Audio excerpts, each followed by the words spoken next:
So I know it's the holidays, and around this time of year, everybody's usually happy, in a good mood, and the vibes are just super high. But around last year this time, things turned very dark for one family. And that's what we're going to be talking about in this video. So if you're new to the channel, don't forget to press that subscribe button to join the trap house with the biggest trapper, because we are on the road to 1,000 subscribers. Make sure you click the very first link down below in the description to join the Discord server and become an official member of the community. So with all of that being said, let's get into this truly disturbing story about YouTuber Stephen McCallugh, who murdered his pregnant wife. So if you're into like movie and TV show reviews, or reviews of toys and collectibles based around those TV shows and movies, then you may have heard of a YouTuber named VoteSaxon07. Now VoteSaxon07 was a British YouTuber whose real name was Stephen McCallugh. So Stephen McCallugh made his first YouTube channel way back in 2008, which is now named VoteSaxon07 The Archive. He had about 324 videos on his channel and over 35,000 subscribers. And even though he first made this channel way back in 2008,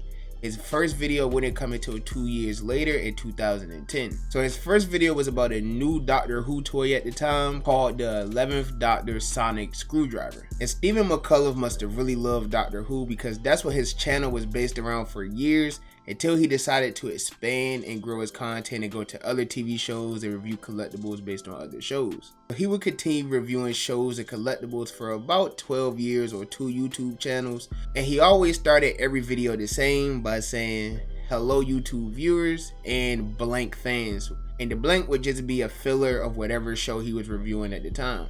Hello YouTube viewers and random Doctor Who fans. And honestly, both of these channels ended up doing very well for him. Like, he ended up combining both of these channels to over 35,000 subscribers. And both of these channels, VoteSaxon07 and VoteSaxon07 The Archive, are both still up on YouTube today. But if you go to any of these channels now and watch any of the newer videos or older popular videos, you will see some crazy comments either calling him a monster or accusing him of a crazy crime. If you aren't familiar with this story, which I'm sure most of you aren't, you'd probably be wondering, what did this guy do that was so bad? Because in his videos, he seems so innocent and genuine. I mean, there's even some comments saying that he's the sole reason that they fell in love with Doctor Who. Well, I would say that some of these comments are rightfully deserved, because he is currently involved in a truly disturbing crime involving the murder of his wife and unborn child. So on December 18, 2022, Stephen McCallugh would travel over to Natalie McNally's house, who was his pregnant girlfriend at the time. So a little later this day, around 9 p.m., neighbors in the area were making reports of hearing a woman scream. And these screams would come from no other than the pregnant Natalie McNally, who was being stabbed to death by not only her boyfriend at the time, but also the father of her child, Stephen McCallugh. And after the murder, McCallugh returned back home to try to live a normal life, but he was shortly arrested after and taken in for questioning. And after answering a couple of questions, the police didn't let him go because they thought he was completely innocent. But you may be wondering, how and why did he get off so easy? What could he have possibly did to prove his innocence to the police at this moment? Well, obviously he couldn't have committed a murder if he was live on YouTube when the murder happened. If you go to Stephen McCallugh's YouTube channel, VoteSaxon07, you will see that his most popular video is a live stream from 11 months ago titled The Violent Night. So a little earlier in the day, on December 18th, Stephen McCallugh made a tweet saying that he would be live later that night doing the GTA stream that he had previously promised his fans. And around 9 p.m. that night, Stephen McCallugh kept his promise and gave his fans the GTA Vice City stream that he had promised. Hey, and we're live. Hello everyone. Yeah, a little bit out of the blue this, isn't it? That's the fun of being live. Yes, so hello to all on this glorious Sunday evening. Yeah, so I just thought, why not? I'm gonna do a live stream because this day next week is Christmas. So what more could you want for Christmas other than an evening with your old pal Stephen? This live stream would be a bit unusual because during the stream, Stephen McCallugh had no interaction at all with his chat. He would just be sitting there gaming and occasionally get up about every hour or so to go take a break. So he ended up taking a break from the stream around 9:15 p.m. And instead of his usual coming back screen that he would put up when he takes the rest of his breaks, he put up a momentarily screen that was a picture of a James Bond film that was coming out with the words "No Time to Die." And it was only there very momentarily, and people thought that this was a little weird. And you're probably wondering right now, who goes live for that long, 6 hours, and has no interaction at all with their chat? Well, a person who wasn't really live to begin with. See, Stephen McCallugh allegedly admitted to police that the live stream was pre-recorded. And honestly, yo, I hope no police is watching this video, but if you are, hey.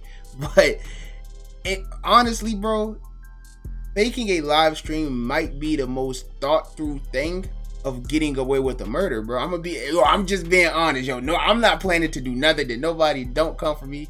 But you can't tell me that wasn't a well thought out idea. Besides the fact that you're going to sit there for 6 hours and have no interaction with your chat at all. And you're probably wondering, well, if he admitted to the cops that he had faked the live stream, how is this case still ongoing, and why isn't he sentenced or anything like that yet? Well, remember in the beginning of this video where I told you that he was a British YouTuber, which means that all of this happened in the UK. And in the UK, which is where this case was, police confessions cannot be used in court if the person in question is disputing the alleged confession, which indeed Stephen McCallugh was. And when investigators started digging more and more into this case and investigating the live stream, they began to question why there was no interaction with the chat for the entire 6 hours of the stream. And McCallugh replied to that question with the simple answer of saying it was technical difficulties. He couldn't see the chat and he couldn't read the chat.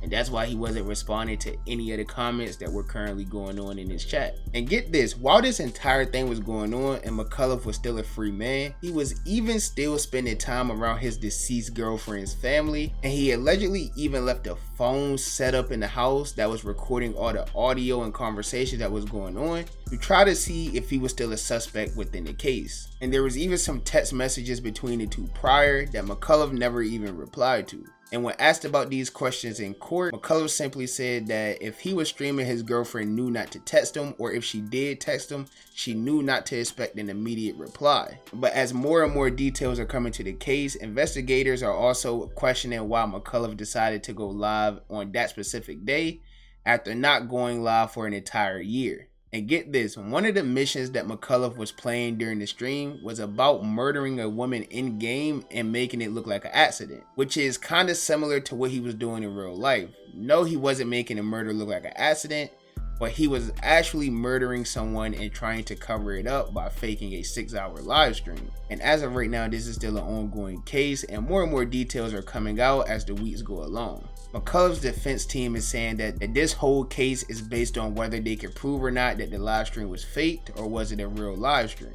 And since police confessions can't be used in court in the UK, they're going to have to do a lot of digging and find a lot of proof to determine whether or not this live stream was actually fake. Currently, McCallugh is in jail for the murder of Natalie McNally, his pregnant girlfriend, and he has been refused bail multiple times, so he'll be sitting in jail until the trial date happens, and they can prove whether he's innocent, guilty, and how much time he's going to get in jail. In fact, a preliminary inquiry was supposed to be scheduled for December 1st, but given the size of the file and the ongoing investigation, one of the prosecuting lawyers said that this date wasn't realistic, so the judge pushed back this entire thing for about 2 weeks to set a correct timetable of when all of these things will start taking place. So likely we'll know nothing about this case until after the new year and the holidays are over, but we're just 10 days away from being literally a year since he committed this violent act. So that leaves me with the question of, what do you guys think? Do you guys think Vote Saxon 07, Stephen McCallugh,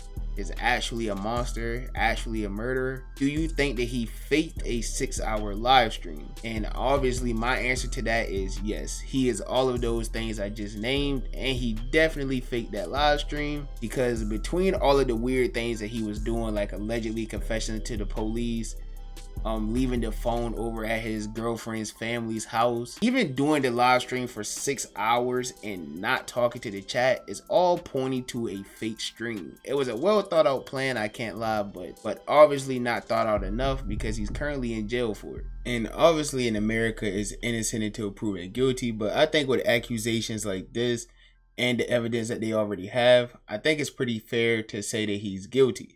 But as I said, let me know what you think in the comments. And as always, if you enjoyed the video, give me a thumbs up. If you didn't, give me a thumbs down. Any feedback is good feedback to me. As always, I appreciate the love and support. And I'll catch y'all boys and girls in the next banger, man. Bye. Have a beautiful time.